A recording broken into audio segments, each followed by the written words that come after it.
Evangelho, segunda-feira da quinta semana do tempo pascal, hoje, festa de São Filipe e São Tiago Apóstolos. O Senhor esteja convosco, Ele está no meio de nós. Proclamação do Evangelho de Jesus Cristo, segundo São João. Glória a vós, Senhor.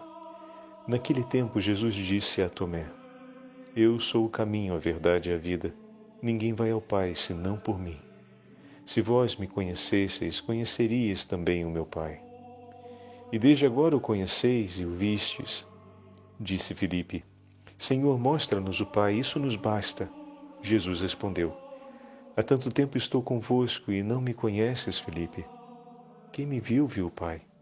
Como é que tu dizes: Mostra-nos o Pai? Não acreditas que eu estou no Pai e o Pai está em mim? As palavras que eu vos digo, não as digo por mim mesmo, mas é o Pai que, permanecendo em mim, realiza as suas obras. Acreditai-me, eu estou no Pai e o Pai está em mim. Acreditai ao menos por causa destas mesmas obras. Em verdade vos digo, quem acredita em mim fará as obras que eu faço, e fará ainda maiores do que estas, pois eu vou para o Pai, e o que pedirdes em meu nome, eu o realizarei, a fim de que o Pai seja glorificado no Filho. Se pedirdes algo em meu nome, eu o realizarei. Palavra da salvação. Glória a vós, Senhor. Segunda-feira da quinta semana do tempo pascal, hoje festa de São Filipe e São Tiago Apóstolos. Em nome do Pai, do Filho e do Espírito Santo. Amém. Que grande alegria, meus irmãos, já ao início dessa quinta semana do tempo pascal, termos esse presente da Santa Liturgia que nos chama a celebrarmos a festa de São Filipe e São Tiago Apóstolos e nos restitui o Evangelho que acabamos de ouvir, o 14º capítulo do Evangelho de São João. Já havíamos meditado na semana anterior essas páginas do Evangelho que agora retornam para nós à luz da memória desses dois grandes apóstolos do Senhor. Filipe nasceu em Betsaida e foi, juntamente com João e André, um dos primeiros discípulos de João Batista. E ouviu a palavra do precursor, daquele que veio para anunciar aos homens: convertei-vos e crede no Evangelho, pois o reino de Deus está próximo. O Messias está no meio de vós. E Filipe nos dá hoje um testemunho que deve ecoar no nosso coração. Qual é, Padre? Ao ver Jesus, o Cordeiro de Deus, e ao ouvir a sua voz, nunca mais o abandonou. Peça isso, meus irmãos. Peçam isso ao Senhor pela intercessão de São Filipe. Dai-nos, Senhor, a graça de jamais lhe abandonar. Vejam, quantas provações Filipe passou ao longo da sua vida como apóstolo do Senhor, mas em todas elas permaneceu com o Senhor. E quando foi fraco, junto com os demais apóstolos, no dia em que do Getsemane partiram para tentar salvar a própria vida e não morrerem condenados com Jesus, naquele dia, o Senhor não os abandonou e não abandonou também. Porque se o Pai nos leva ao Filho, e todos aqueles que forem entregues ao Filho, o Filho os guardará por amor ao Pai, e nenhum se perderá daqueles que lhe foram entregues. Naquele momento em que a dúvida ocupou seu coração e o medo o fez não desistir, mas bloquear a sua busca pela companhia de Jesus, Cristo veio ao seu socorro. E no dia em que o Senhor aparece, como já meditamos, ressuscitado, anuncia aos discípulos a paz e, desse modo, reconcilia também as feridas que ficaram no coração de Filipe. Por isso podemos dizer com toda segurança: porque Cristo jamais o abandonou, Filipe o amou até o último dia de sua vida. Porque Cristo sempre o esperou desde toda a eternidade para tê-lo junto consigo. Filipe, ao ver o Cordeiro de Deus e ao ouvir a sua voz, nunca mais deixou de segui-lo. E quando no seguimento, no momento em que sua fé ainda não era forte, vacilou, Cristo, por ele, permaneceu e o revigorou com o dom do seu perdão e deu a plenitude da fé em seu coração e derramou sobre ele o Espírito Santo e o enviou agora para anunciar ao mundo que ele vive e está no meio de nós. Que o testemunho de São Filipe nos chame a esse desejo ardente, nós que conhecemos Cristo na Eucaristia, nós que o conhecemos no batismo que recebemos, em primeiro lugar, o conhecemos na Eucaristia que participamos regularmente ou aos domingos, nós que o conhecemos na comunhão dos santos, nós que o conhecemos na Assembleia reunida, em seu corpo místico que é a Igreja, nós que ouvimos a sua voz de tantos modos e maneiras, e temos ainda os apóstolos do Senhor que ao longo dos séculos confirmam a nossa fé, os bispos, o Santo Padre, continuam a escola apostólica e confirmam a nossa fé e nos instruem no caminho da verdade para que possamos permanecer em Cristo. Também nós temos todas as graças do céu para perseverarmos até o último dia da nossa vida unidos a Jesus e peçamos hoje a intercessão de Filipe. Ele que assim, como todos nós, teve um pedido para fazer a Jesus, um pouco ingênuo, poderíamos dizer assim, mas que representa um desejo, um anseio do coração de todos nós, ver a face do Pai. Um pedido que naquele momento parecia retratar uma distância tão grande. Ver a face de Deus, que habita em luz inacessível. Mas todo o mistério da encarnação traz a presença de Deus para junto de nós. O Senhor esteja convosco, Ele está no meio de nós e está de fato. Cristo habita no coração de cada um dos batizados. Nos reveste com a potência do Espírito Santo para que possamos permanecer, uma vez perdoados dos nossos pecados, unidos perenemente ao seu amor e dessa forma nos tornamos no mundo o retrato, o testemunho, o sinal intenso de sua presença. Os cristãos no mundo são o testemunho da presença de Cristo ressuscitado no meio de nós. Hoje ouvimos o Santo Evangelho apresentar as palavras de Jesus. Eu sou o caminho, a verdade e a vida. Ninguém vem ao Pai a não ser por mim. Como foi para o coração de Tiago ouvir essas palavras? Tiago zelosamente cuidou da igreja de Jerusalém. Ele é o filho de Alfeu. Tiago era primo de Nosso Senhor. E foi uma referência para toda a igreja de Jerusalém, juntamente com Pedro. A ele é atribuída a carta de São Tiago, que temos na Sagrada Escritura, né? As cartas que são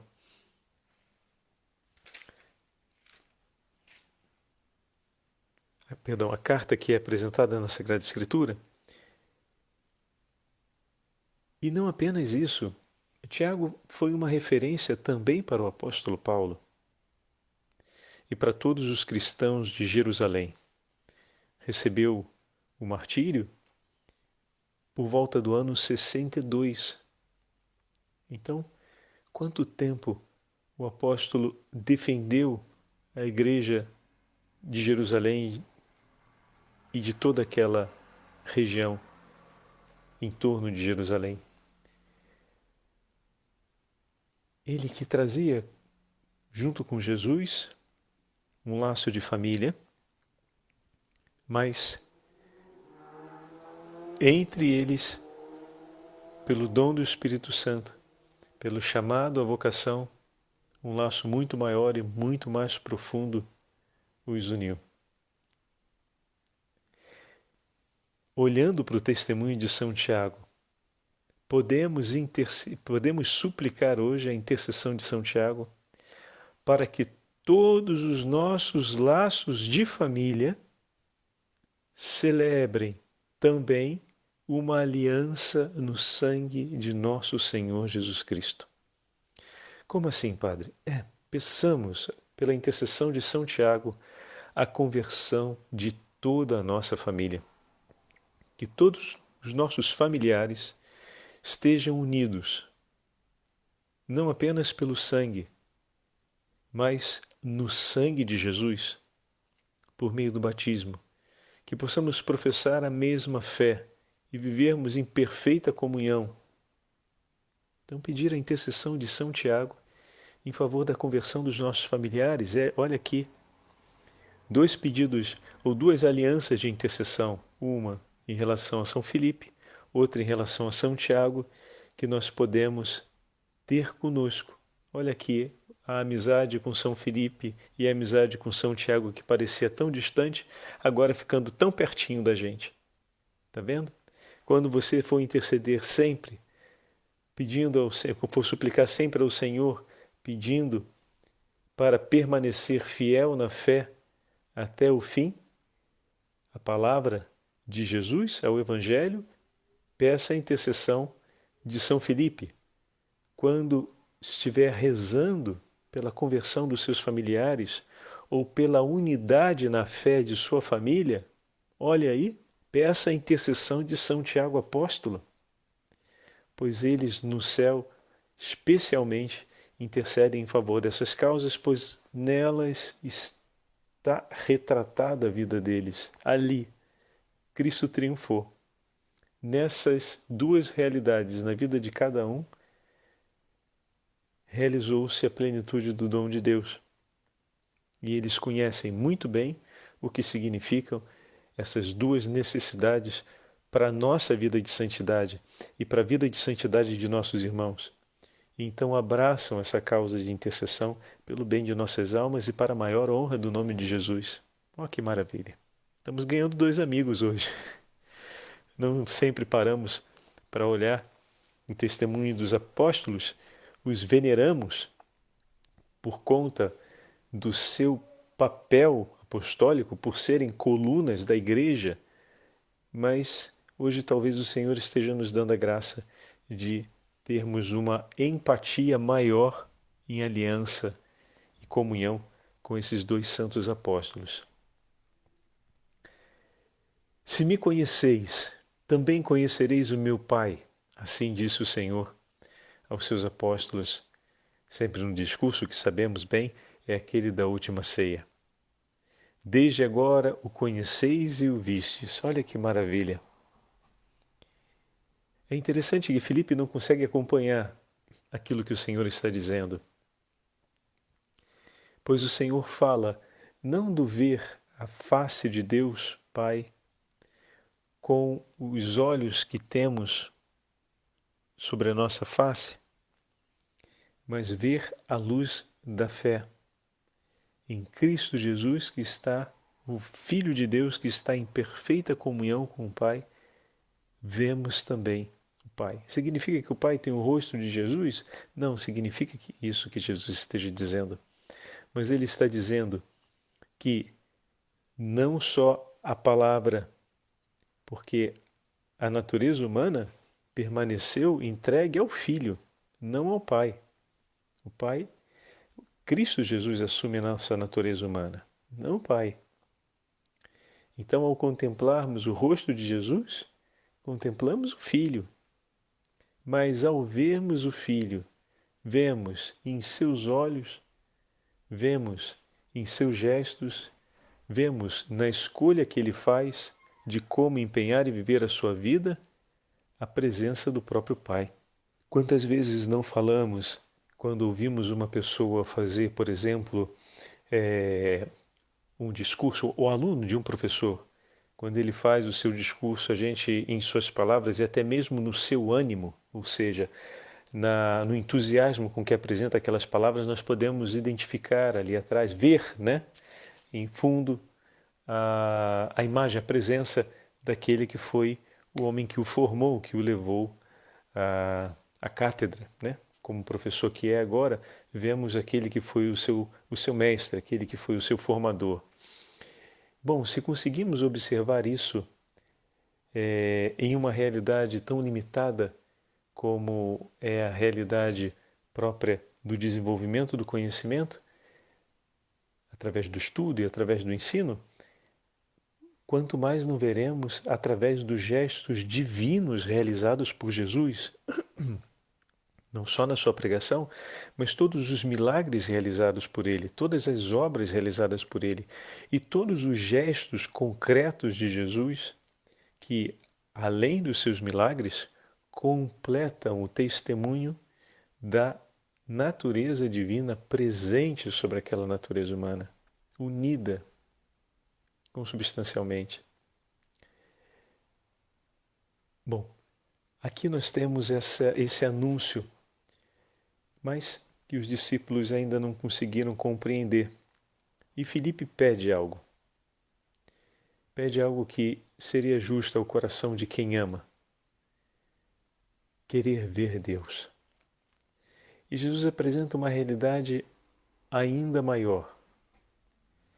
Quem crer e guardar suas palavras estará com Ele, permanece com Ele. E todo aquele que permanece com Ele, permanecerá também com o Pai.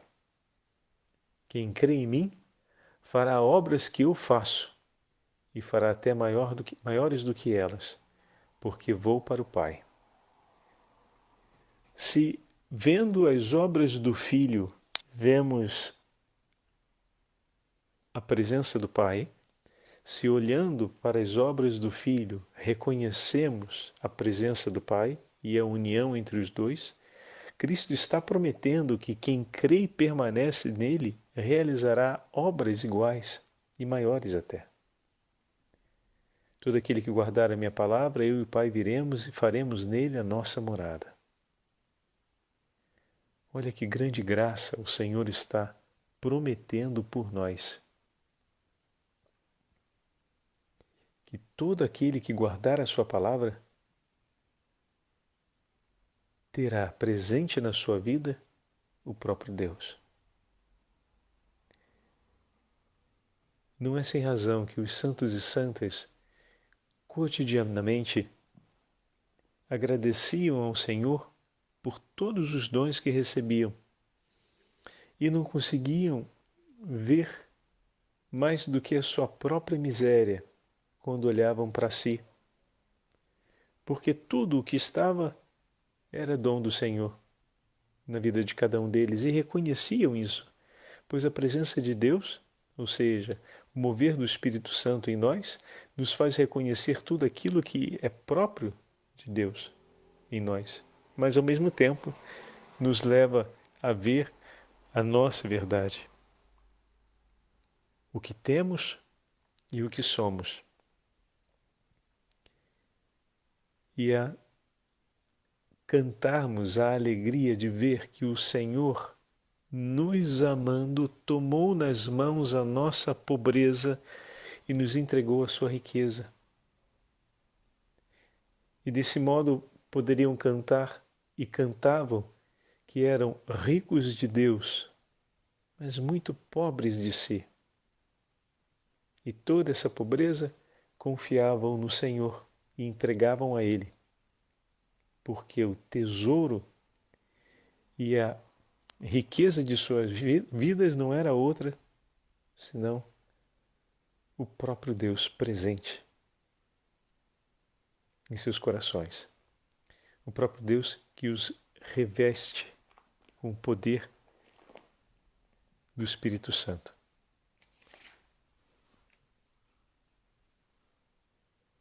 Para a gente poder perceber um pouquinho mais dessa beleza, quero aproveitar para ler com vocês um trecho da Carta a Diogneto, um texto do segundo século da era cristã, que nos fala, que apresenta quem são os cristãos presentes, que estão presentes no mundo, quem são esses chamados de cristãos, como começamos a ser chamados assim, na região de Antioquia, como vimos há pouco tempo atrás, no livro dos Atos dos Apóstolos.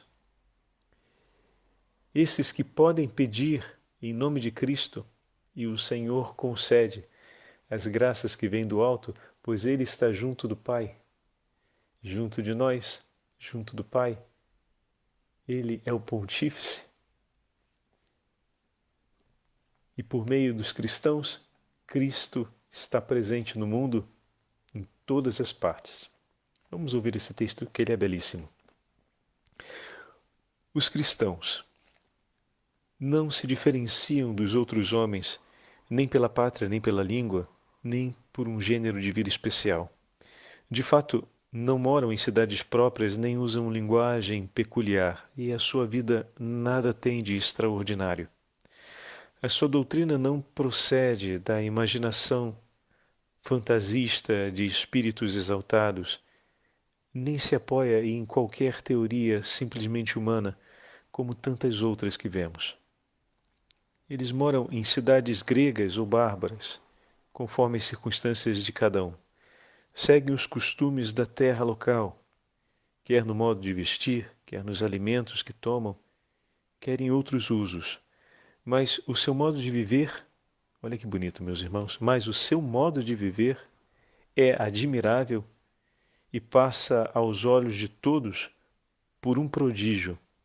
Veja como é que foi apresentado para esse homem douto de saber, provavelmente um representante do poder que recebeu essa informação a respeito dos cristãos, o seu modo de viver, falando a respeito da gente, é admirável e passa aos olhos de todos por um prodígio. Habitam em suas pátrias, mas como de passagem. Têm tudo em comum, como os outros cidadãos, mas tudo suportam como se não tivessem pátria. Todo país estrangeiro é sua pátria, e toda pátria é para eles como uma terra estrangeira.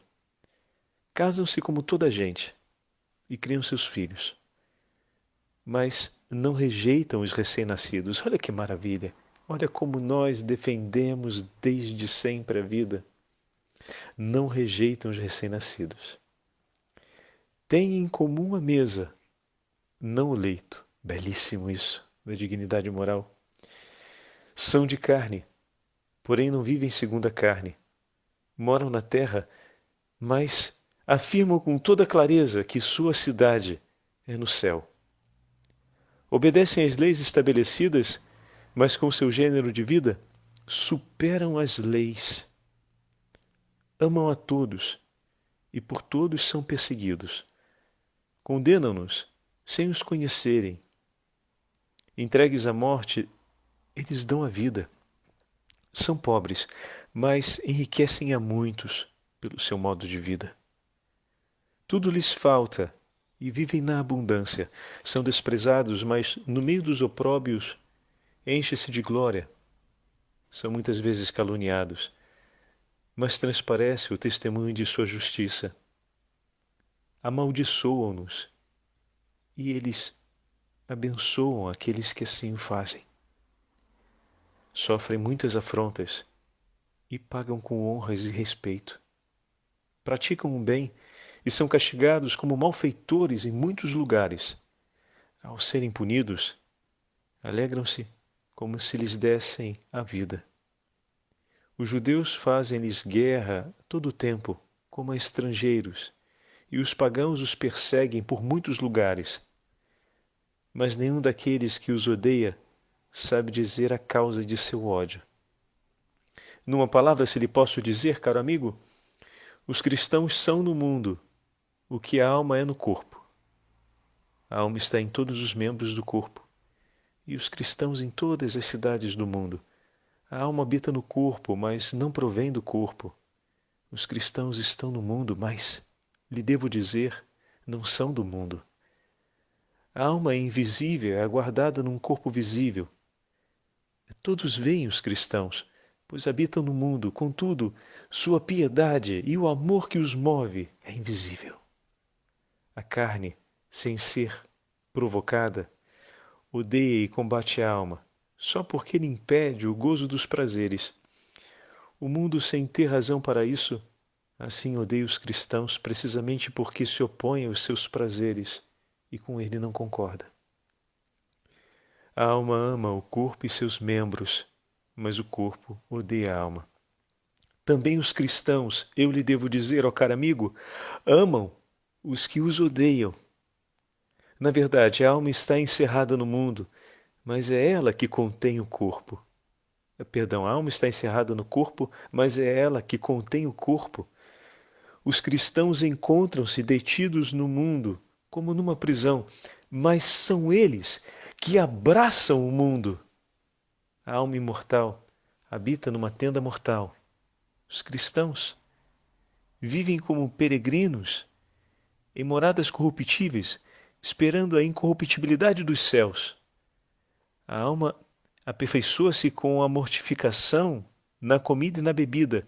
Eu lhe devo dizer, os cristãos constantemente mortificados veem seu número crescer e crescer a cada dia. Deus os colocou em posição tão elevada que lhes é impossível desertar, pois desse mesmo Deus têm a certeza de possuir a plenitude de seu amor. Glória ao Pai, ao Filho e ao Espírito Santo, como era no princípio, agora e sempre. Amém. Obrigado, Senhor, por sermos cristãos. Obrigado por tão grande tesouro que tem nos concedido. E hoje, nesse dia especial em que celebramos a memória dos apóstolos, agradecemos mais uma vez tão grande tesouro e peçamos a intercessão dos apóstolos para que possamos viver esse tesouro e sermos no mundo assim como fomos apresentados na carta de Ogneto. O Senhor esteja convosco, Ele está no meio de nós. Pela intercessão dos santos apóstolos e da Santa Mãe de Deus, Rainha dos Apóstolos, abençoe-vos o Deus Todo-Poderoso, Pai, Filho e Espírito Santo. Amém.